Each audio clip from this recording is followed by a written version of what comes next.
Okay, 1 o'clock, joined by Richland County Juvenile Court.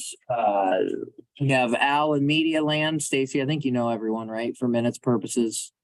So, Your Honor, take it away.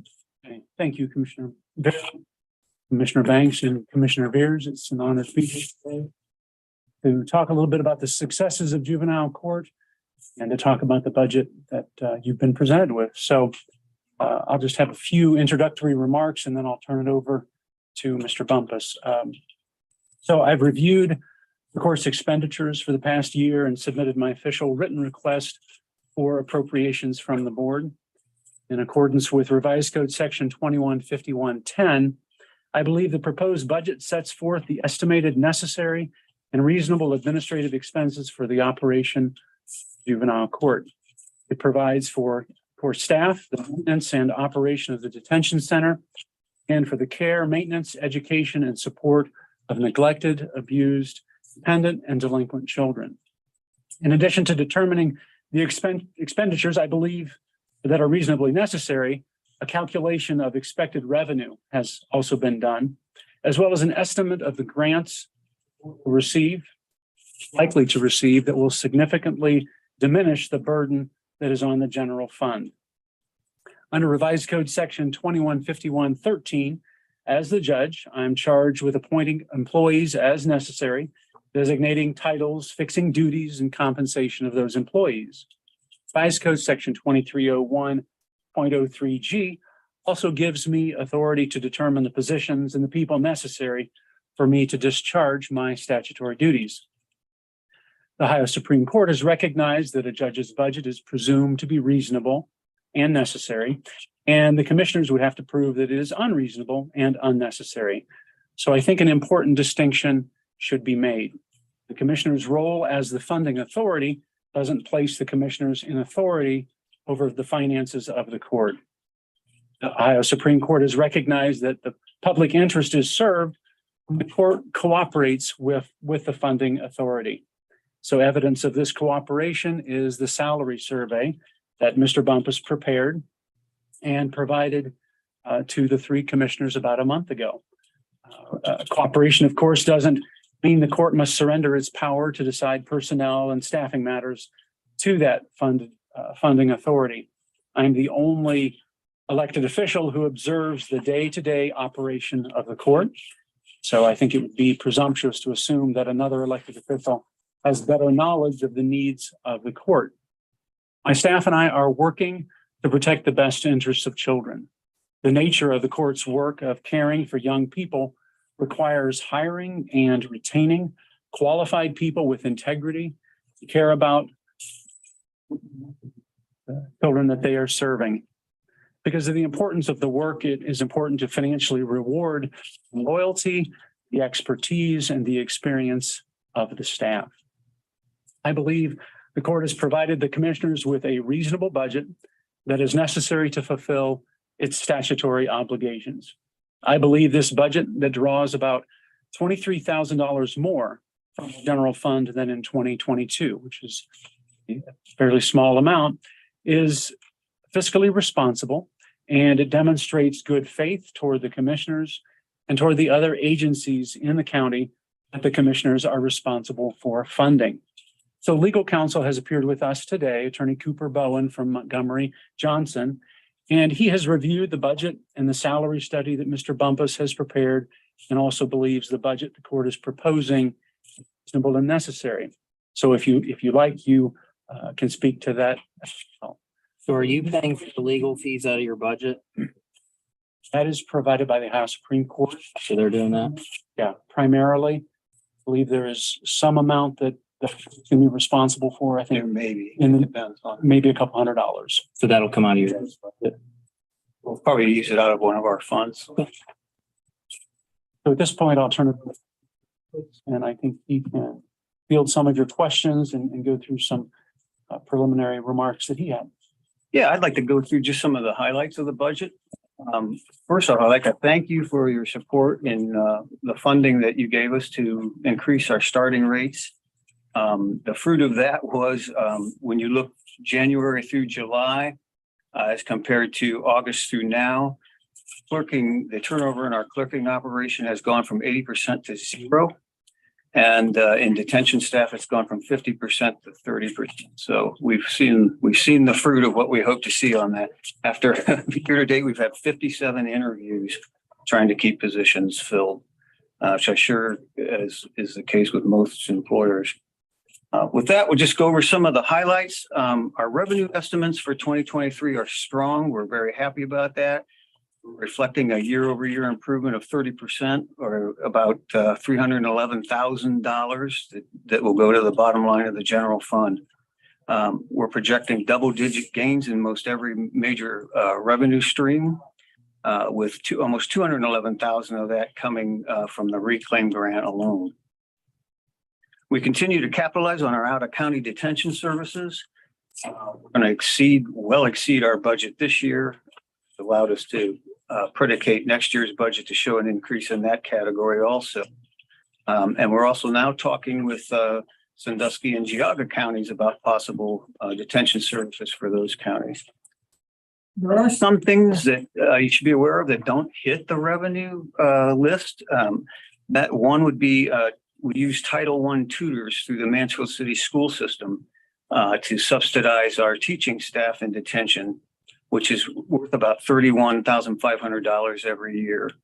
And in our CASA department, I'm going to defer to Lisa Benson, can give you a few numbers. Yeah, our CASA volunteer hours, from calendar year to date, we're averaging about 12.9 hours per month per CASA. We have 70 CASA volunteers that are trained to work as advocates for abused, neglected, and dependent children, which translates into a cost savings of about $730,000 for the state and the county. I know that's 10% county pays, but the rest is the state. So we're happy with those volunteer hours. The volunteers are truly volunteers. They're truly volunteers. Yep.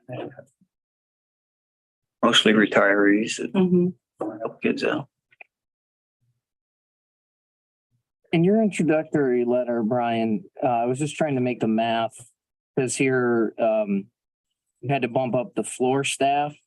It says funding to adjust the floor staff starting rate to $16 an hour, and that's in detention, correct?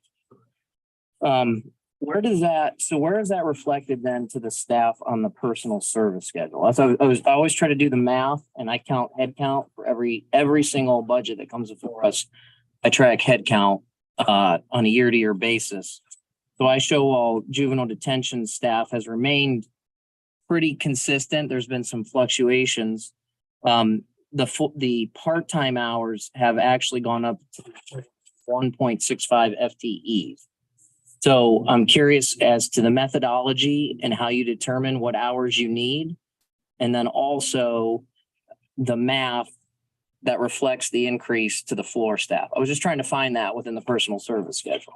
Okay, well, this going to $16 an hour is kind of built in. It affects, I think there's 8 folks on the floor staff that have been there less than a year. So we also have to move those up. So their increases vary from 4.4% to 8.1%. Which positions would that be?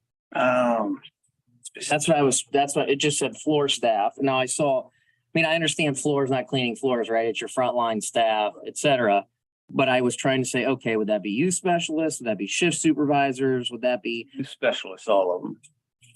so all your youth specialists got bumped up, regardless of where they are in the pay range? No, not all of them. So then that's like, can you just help me understand?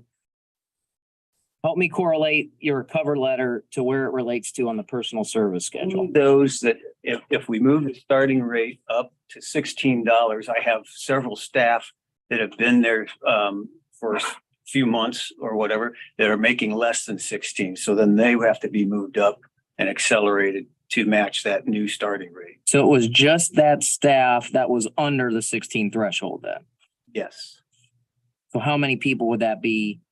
It was 7 or 9, Tony. I really can't remember right off. Okay. So there's youth specialists there. There. Okay. 7. There's 7 existing staffers. Okay. How do you guys go about determining the hours or FTEs you'll need? It really depends a lot on the population in detention. So what's the ADP right now? Pardon me? What's the ADP?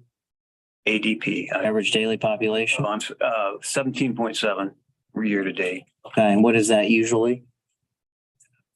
So it's been consistent? Yeah, it's been pretty consistent. I mean, it fluctuates month to month.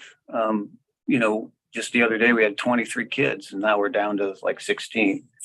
So I'm not saying this based on, again, I'm always tracking head count because again, that is your biggest cost, but people are important. They should be your biggest cost. So I'm not talking about that. But if the ADP is staying consistent around 16 or 17, how do you determine we need another 1.65 in FTEs? It's a worst case scenario budget. Okay, so Slowly but surely our population is increasing. So I don't want to come in here with a budget that's predicated on 16 kids and then I end up 20 or. okay, I just wanted to track that to make sure I was following that. Thank you. Because we're seeking additional contracts from other counties to increase our revenue. We can get those. County that's talking about possibly renting 3 beds every day, which would be a coup financially for revenue. But then that's going to cost your staffing, having to go back to the full scale. So how does the court determine services provided to youth, particularly in detention? Can you walk us through that process?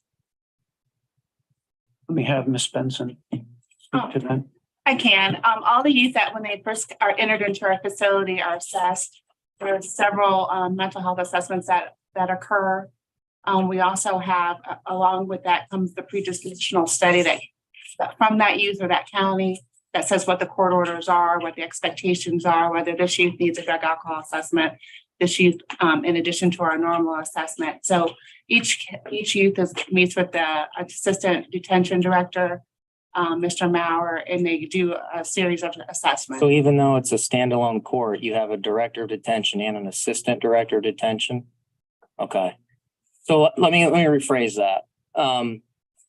Like extracurricular activities, you play basketball, for example, Your Honor. Let's say you want to bring in a basketball coach for the kids in detention or whatever. How does the court determine what programs will come in and be provided? Mr. Maurer helps determine who's going to come in and offer activities for the kids to participate in. So what would be some of the activities that the court has budgeted for, say, in the past couple of years, just out of curiosity? Mandated to some degree, like physical activity, Okay. have so many hours a day. We have a rec therapist and a program coordinator, same guy, but who coordinates a lot of those activities. We have all kinds of, the local credit union comes in, teaches kids how to keep a checking account kind of thing. Just some real life basic stuff, things like that. We have several groups that come in that are church based, come in and talk to the kids, those kinds of things. We have art classes, some local art teachers come in. How do you guys select the art teachers? It's largely who comes forward as a volunteer. And of course, then they're run through background checks and I'm that. talking about like paid services. That's what I'm trying to understand in the budgeting perspective. And I'm not saying the services are not justified. They are or aren't. I don't want to, not my job. That's your job, Your Honor. But let's say you wanted an exercise person to come in. Who ultimately makes that call as to who you select to pay for the exercise programs? That would ultimately be me. Yeah. Okay. Very, very. How much of those services do you pay for? Those extra, do you pay for a lot of those? Or are they most? No, a lot of it's actually conducted by staff. So can you think of any exercise programs that you guys have had that you had to pay for? No, they're more geared toward the staff, like self-defense. Folks come in, that kind of thing. We used to have like CPR trainers come in, that kind of thing, but we've taken that in-house now to save money. So for the youth, you haven't paid for like exercise or art or not for your own staff, just for the youth. No, it's all basically volunteers. You sure about that? Yeah.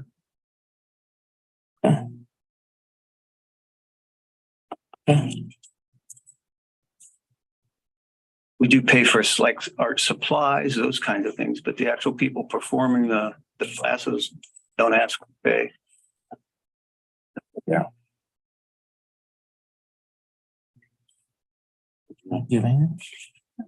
Well, I did hear you, Did you, Judge, I did hear your, you get through everything that you No, I didn't. didn't get through? I think Brian was gonna continue. Oh, go ahead. I'm sorry, Brian. That's all right. Good. I just going through some expenses, some of them that are kind of standout, equipment. Item is up 11%, but that includes $12,000 to buy 15 new desktops that have been identified as end of life. And then also $9,200 for computer switches. Here's another thing about hidden grant monies. We secured a grant that bought 15 new desktops this year, which far less than this number that we need in the book. Repairs are up a little bit in that line item because we included the installation of the economizer damper on the one HVAC system that was recommended by Control Concepts of Ohio. Other than that, contract software, we have changed our managed services provider. Past one, what their function is to monitor our servers to make sure that they're protected and to make sure that none are on the brink of failing. But our past service provider left us vulnerable, and we ended up with a malware attack last January, which cost us our email system for a few days. So we changed them. We have a 2-year agreement with them, which will be reevaluated at the end of that 2-year period because we have a new IT systems administrator who seems to be a lot more savvy than the previous one. So we may not need that in the coming years. Other than that, we're projecting decreased costs in supplies, drug testing supplies, clinical assessments, professional. Talked about the detention salaries. We're just trying to compete with our local neighbors. Foundations for Living is averaging $17.50 for a starting rate, and Mohican is $21 for an average. And we're not just, I don't want you to think we're just throwing money at this issue. Do the research, number one reason that staff stay or quit with an employer is usually supervisor or leadership of that.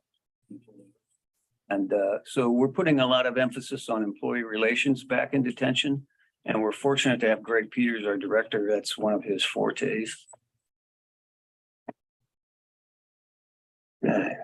Food costs are up in detention. I'm sure that would be expected. And we do have something in repairs to include the placement of the dining room. But the bottom line, I point out that we kind of have a record year in revenue projected at $1.36 million. That'll cover 25%, more than 25% of our expenses.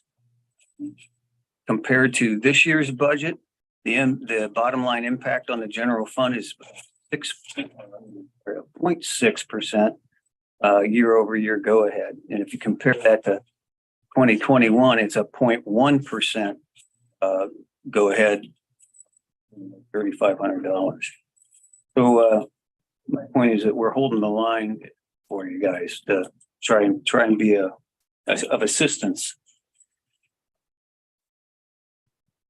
And that's all I have. If you have any questions. I was on the board and care on the revenue side. Ashland County seemed to really drop off for a few years, and now they're building it back up. Yeah, we have a good relationship with the new judge over there.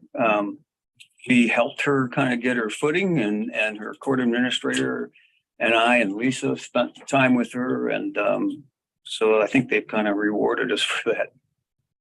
Other than Crawford County and Knox County, a slight increase in most of the other counties. Knox County dropped out altogether. Yeah, They did. yeah. We've tried to get them back and so far, no success on that. You're confident on the 1.36 in revenue for court? Yeah, in fact, I think it's conservative in some areas, particularly on the out-of-county services.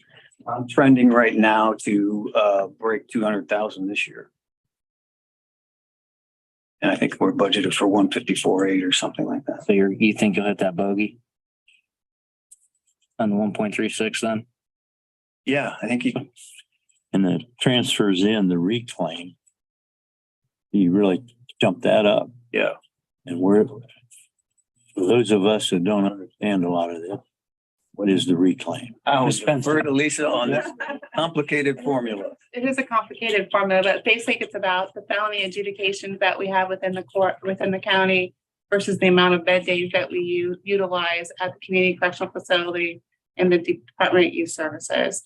The more that we're able to provide programming for them with the county, it kind of correlates. We'll have a little higher sometimes in residential costs because we're not sending to DYS, but in the end, it helps us maintain our revenue. We have several evidence-based programs that the DYS program director felt was worthwhile and felt like he should fund them. So we're very grateful for our continued partnership. So the more you can do in-house, they'll reimburse you. Yes. Obviously, your cost to go up on that. What is the status of the alternative detention center that obviously was gonna go into CenturyLink, but since that building doesn't appear to be going, is there still a desire to do that, not do that? If there is that in the budget? Not in the budget. We can't do it, and Ms. Benson is not prepared grant for that, or the grant request because of not knowing exactly when that could occur. She doesn't want to submit the credit request because I think there's a certain time frame Okay. which that grant has. So we don't anticipate that 2023? Explain it better. I just met with the DYS officials a couple weeks ago. There's definitely a desire to help fund that for us for Richland County, as that is a kind of a new wave of assessment centers that have gone throughout the county. In fact, at that meeting, they had 8 different counties present their assessment centers and how the pros and cons and what's worked, what's not worked, so that we don't fall into that same kind of hole, so to speak. The requirement of the competitive reclaim, they're leaving that door open. That's another grant opportunity that I'm prepared to go ahead and ask for funding for. But part of that criteria is you have to have a building and you have to have be able to give an address, and you have to be able to, within the 2-year time frame that they give you to get up and going, you have to have moved into at least those departments move into that. So we don't expect that for 2023 then? I don't want to say we don't expect it. I do know that there was still consideration with the mental health board to partner with us to do that and DD, but at this point, I don't think that they've been able to secure a location. I don't even know where the talks, if they've stalled, not stalled. So we're just kind of in limbo, but I know that from the state Department of Youth Services, they're definitely willing to help facilitate that if it were to ever become available for Richland County. And that's court's prerogative. So I guess my only question is, we don't anticipate that would be an additional budget expense in the event that comes into fruition? No, I don't. On your expense budget details, page 4, if you count them back, underneath salary employees, number there of 2.1 million. And underneath it is a slightly less number. I'm just, that number's not able to find. Talking about the 2022 budget numbers. Are you on the court or the detention? 23, That you, I'm sorry, it's on the, yeah. yeah, it's still in the, And Brian, those are your requested amounts. Those are not the actual appropriations, though. We only appropriated 209,640, that's the number I'm talking about. right? But you have 2115081.6. That's, Yeah, and I have that too. So was that your request? the bottom one is the request is the 2205,507. No, I think are you talking 22, Daryl? I'm talking 22. Yeah. That's what I thought.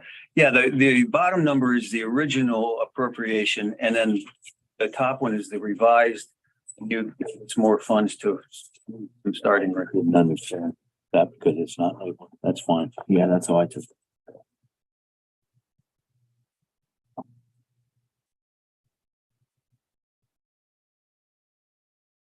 We fully funded your detention budget last year, correct? Yeah.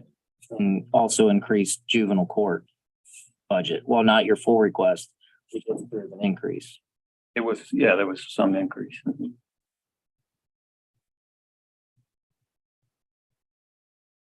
How many offices get full funding at that amount, you know? In fact, I don't think there are any others. Judge, I did hear your presentation at the beginning, so I'm not trying to jump all over that. But when I look at this and I see that the 5 highest paid people in the court, which are near court, $101,071.36. Sometimes, you know, when I see what we pay out, not only yours, but all of the justice system, it's scary. And this somewhere along the line, we got to draw the line. And we have to have good people stay with us and in order to keep them and compensate them in the way that they deserve to be compensated, we have to pay our people. I guess juvenile court's the place to be then. I mean, with the salary study. And as far as the total budget.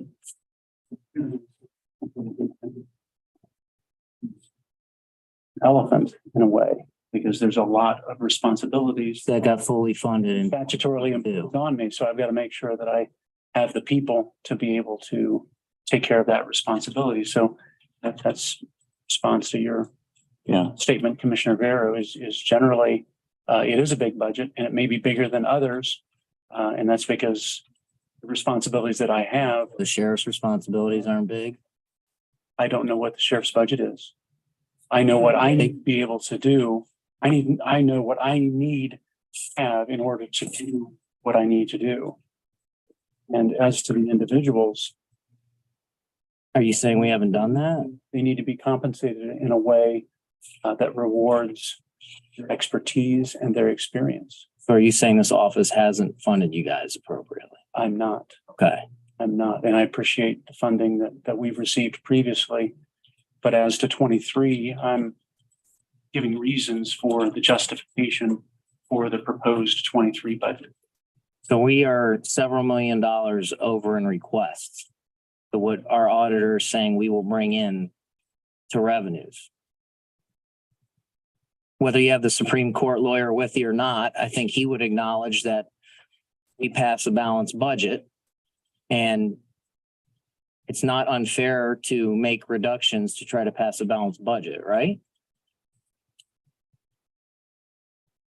There needs to be a balanced budget. I guess I would ask And what we have done, attorney. we have presented to the commissioners a very trim budget. Had the opportunity A to trim budget with 10% salary increases? referring to are those that are typically in detention, low paid, competitive. We need, There are increases for your highly compensated people too. they're not 10%. No, but the overall request, Regarding the budget request that we've made, the as well as the salary survey that was done. Money, like a pretty reasonable budget. He did offer the caveat that at everybody, there are a number of other entities that still need to be funded. So he wasn't, I believe, and I guess he can speak for himself, but he wasn't saying that this is a blank check where you're going to get whatever you're asking for. But I think he was saying that on its face, it looks reasonable, and even delving down underneath it, it looks reasonable. But he certainly explained, and I understand and I agree that the court has to be a good partner with the other agencies that are in the county. So I just understand. want to understand. Endeavored to present a very trim budget from the beginning. I am sensitive of taxpayers and not wanting, more than. So an 8.5% increase, an 8.5% increase on the detention side, if you take away insurance. If you include insurance, you're seeking a 12.5% increase on expenses. So that's your definition of trim. We have to look at, I'm asking you, you said trim, not me. I did, So I'm just saying, do you think a 12.5% increase is a trim budget? expenses. Now, are you speaking as to expense? That's just in detention now. Okay, I'm trying to clarify what you're speaking to. Okay. Are you speaking to the staff payments? No, I'm speaking of the overall expense line item. I'm just, again, I'm trying not to nitpick your individual. I don't want to go down that road again. I see 1771 to 2025. That's a 12.5% increase. In expenses. Yeah, I would. that's trim. The increase in expenses, and Mr. Bumpus maybe can help me with this, is attributable to the expectation that we're going to have more people in detention. So there's going to be a need for more. But if you're increasing, that's the opposite of trim to me. Well, it's trimmed under the circumstances Interject. I know that was addressed with presented with. some of your higher turnover areas were increased, the youth specialists particularly, and that's going to add to that higher percentage. Correct. And I think that was an attempt that we knew of last year to That's probably what's driving that stem the tide of turnovers, which apparently is mission accomplished. Making progress now. so far. We are, yeah, we're still at 30%. That this board approved, though. Yep, and I appreciate that. I just, Thanks you for that. again, I'm not saying it's right, wrong, or different. I'm just saying I generally don't refer to a budget with 12.5% increases as trim, but maybe it is. I don't know. I think it's trimmed if trimmed, if you consider the fact we're going to have more people in detention. That's our expectation. So if we're getting bigger as far as the responsibilities that we're taking care of in other youth, then that's going to entail greater expenses. I think the greater responsibility explains the greater expenses. And I appreciate the fact that you all spent some time with me going over the budget at quite some length earlier this week. And we talked about a number of things that I think we did in some cases go down to the granular level. But I think looking at it from my perspective holistically and looking at a comparison of the other counties, you did a comparison of other counties, 20 other counties, which I think was pretty much in depth, a lot of phone calls on your part, Brian. And when I look at it as a complete package, what I like to look at is the total admin costs as compared to other counties. And we're about at the midpoint of 20 counties for total admin costs, 49.6% per case. And our caseload is among the highest of the 20 at 3,800 cases. They have considerably fewer. Some have quite a bit more. But I think your overall admin cost, which is really what we're looking at here, what's it cost to run the whole shebang? You're about the midpoint, a little bit low. So I'll ask this gentleman, he's here. Looks like we're gonna have to cut several millions of dollars to pass a balanced budget. This board in 2017 passed a general fund oversight policy that says we will always pass a balanced budget in any calendar year. And I believe the taxpayers have been very supportive of that. They demand that we pass a balanced budget. I came from the private sector where we, regardless of our revenues the previous year, that didn't mean we got to carry those over. So taking aside the role of the courts, I'll ask you, we have $3 million to cut. Juvenile court, detention, the sheriffs, there are larger budgets. It would stand to reason that if we would have to make cuts, you're going to have to look at some of your larger expense budgets, right? I mean, just from a budgeting perspective, because if we fully fund court requests, there's departments that submit budgets that only have several $100,000. So are we just supposed to wipe those departments away? I'm asking you, he brought you here. Well, I'm not your attorney, so Oh. I can't advise you on that I'm situation. just asking if you were us, what you would do. Well, that's a hypothetical. I'm not fully prepared to entertain because I'm not a county commissioner and I haven't been retained to advise the county commissioners. I've been advising the judge. There is a difference between court budget request process in that a court can order you to, provide the budget they request. Sheriff, I don't believe he has that authority. So we should not fund the sheriff. We should cut him and not the courts. I'm not telling you what to do as a county commissioner. I just advised them. I looked over their budget. I find it to be reasonable and necessary for the operation of the juvenile court. So I guess I didn't hear an answer to the question, but that's okay. I'm not required. I mean, we have to cut several $1 million. And I can't tell you how to. And even in passing those balanced budgets, we still find a way to provide increases. And I don't know if the judge told you this, we fully funded his detention request last year. So would you consider those actions to be reasonable?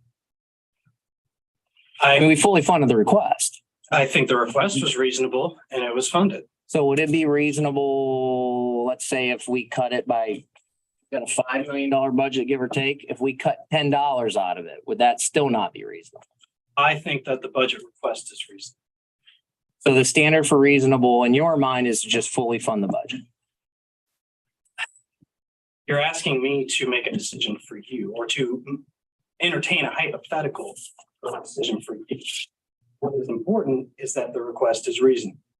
You know, request that is reasonable for the operator. So again, in your interpretation, obviously I realize you represent him, so I'm asking you a question how you're probably going to answer. His request as fully submitted, not even taking away $10 would be if we took away $10, that would. I'm not saying that.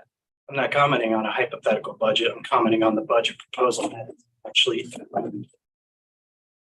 Some departments are gonna have to get cut a lot.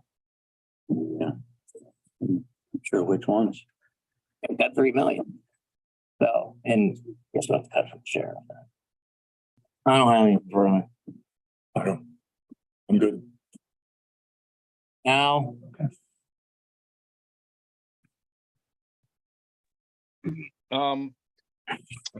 The representative's name from the Supreme Court.